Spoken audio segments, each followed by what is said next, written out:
It's a beautiful bacon day, Cookie Crusaders.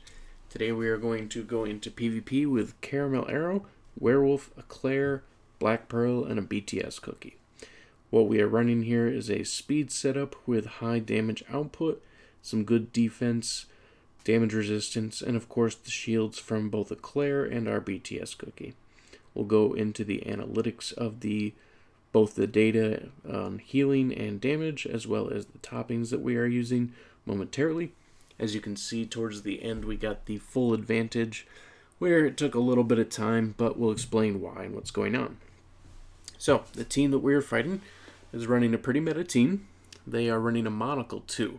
So that was the biggest reason it took so long to beat them. The monocle is able to out-heal and take away those weakness from Eclair, and that's what really kind of prevented a lot of, distance going quickly.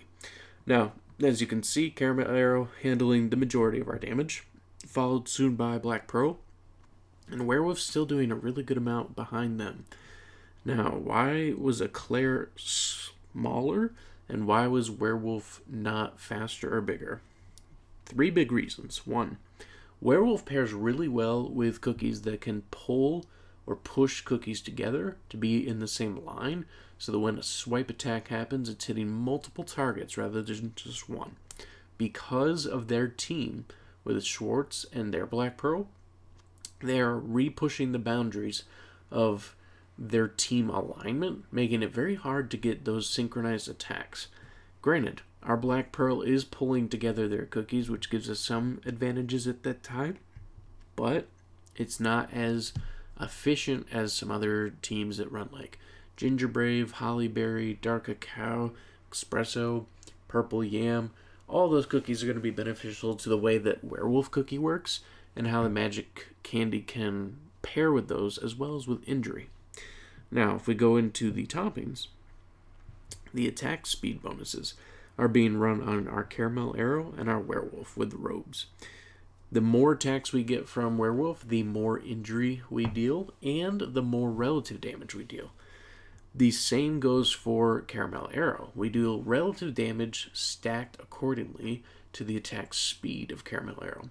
And so for that reason, we are getting those max stacks, and that's why at the end there, when 2 weaknesses were placed from our Eclair, and we had the max stacks from Caramel Arrow, once Caramel Arrow jumped forward, boom, their health bar just melted. And that's what really worked for us. Now, this is the reason why Eclair was so low in power and took a while to get everything moving.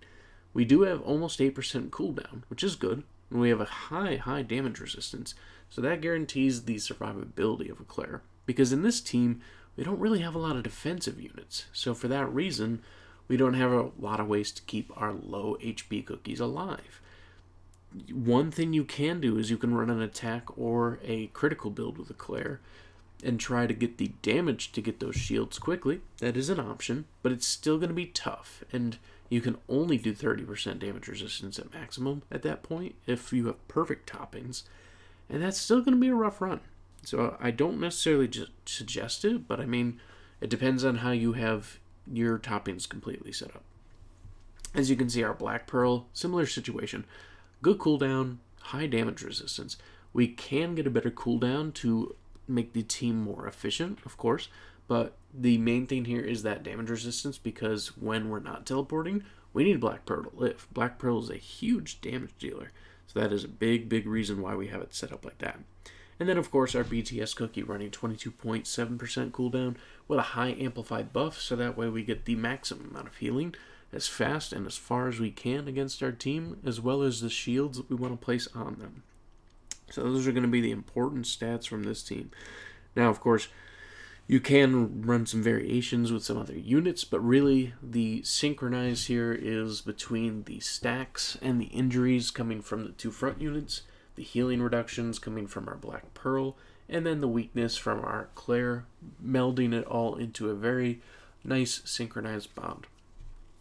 Let me know in the comments what you think of the team and of the overall stats and options. And thank you so much for watching, as always, and have a wonderful day.